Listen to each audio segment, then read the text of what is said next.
दिल्ली के चुनावी रण में योगी आदित्यनाथ की एंट्री हो गई। उत्तर प्रदेश के मुख्यमंत्री योगी आदित्यनाथ ने अपनी पहली जनसभा किराड़ी विधानसभा क्षेत्र में की। योगी आदित्यनाथ ने अपने भाषण के पहले हर हर महादेव का जयकारा लगाया। इसके बाद भाषण की शुरुआत करते हुए प्रयागराज में चल रहे महाकुंभ का जिक्र किया। उन्होंने कहा कि सदी का सबसे बड़ा महाकुंभ प्रयागराज में चल रहा है।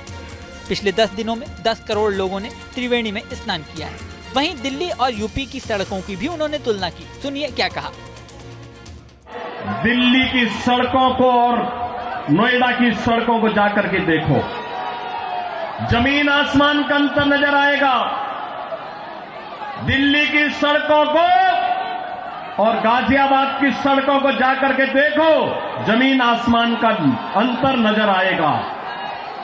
उत्तर प्रदेश के शिक्षण संस्थानों को, उत्तर प्रदेश के मेडिकल कॉलेजेस को और दिल्ली के अंदर यहां की राज्य सरकार के द्वारा चलाए जाने वाले वे जर्जर विद्यालय के भवनों को देख करके आप अंदाजा लगा सकते हैं कि बच्चों के भविष्य के साथ इनका व्यवहार क्या है। इसके अलावा उन्होंने विकास और बदहाली पर कई बातें कही। उन्होंने कहा कि दिल्ली में कई जगह पर कूड़े और गंदगी के ढेर हैं, सीवर सड़कों पर बह रहा है, पेयजल का भीषण संकट आने वाला है। साथ ही कहा कि ये राजधानी है, यहाँ एनडीएमसी का क्षेत्र छोड़ दें तो दिल्ली में सड़क, पानी और बिजली की क्या स्थिति है। एक दशक पहले तक सुविधाओं के लिए सड़क, मेट्रो और स्वच्छता के लिए लोग दिल्ली आते थे, लेकिन आज क्या कर दिया है, सड़क में गड्ढा है या गड्ढे में सड़क पता नहीं चल रहा। विधानसभा क्षेत्र के बाद करोल बाग में भी वो प्रचार करने पहुंचे। करोल बाग में मंच पर एक हैं तो सेफ हैं, बटेंगे तो कटेंगे जैसे नारे लिखे हुए थे। लोकसभा चुनावों में और महाराष्ट्र विधानसभा चुनावों में इन नारों का जमकर प्रयोग किया गया था। अब फिर से ये नारे मंच पर दिखाई दिए।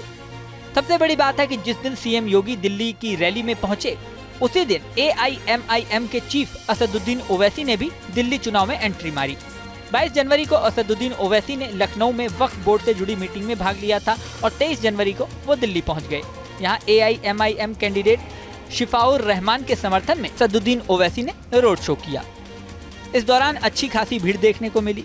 जैसे जैसे चुनाव की तारीख नजदीक आ रही है, दिल्ली में चुनावी जोर आजमाइश तेज होती जा रही है। सीएम योगी का दिल्ली में आना महत्वपूर्ण है। योगी आदित्यनाथ बीजेपी के स्टार प्रचारकों में से एक हैं। कई राज्यों में उनके प्रचार का जीत हार में बड़ा प्रभाव माना जाता है। वहीं असदुद्दीन ओवैसी के बारे में माना जाता है कि वो एक पर्टिकुलरली वोट बैंक को प्रभावित करने में सक्षम है। चुनावों की अगर बात करें तो दिल्ली की सभी 70 विधानसभा सीटों पर एक चरण में 5 फरवरी को वोटिंग होगी और 8 फरवरी को चुनाव के नतीजे घोषित होंगे। साल 2020 में हुए पिछले विधानसभा चुनावों में आम आदमी पार्टी ने 70 में से 62 सीटों पर जीत हासिल की थी, जबकि बीजेपी 8 सीटों पर जीत पाई थी। इसके अलावा 2015 में हुए विधानसभा चुनावों में आम आदमी पार्टी ने प्रचंड बहुमत के साथ 70 में से 67 सीटें जीती थी, जबकि बीजेपी को 3 सीटों पर जीत हासिल हुई थी।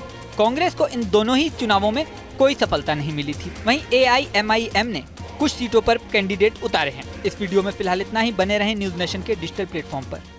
न्यूज नेशन अब व्हाट्सएप पर खबरों की ताजा अपडेट के लिए न्यूज नेशन के इस QR कोड को स्कैन करें।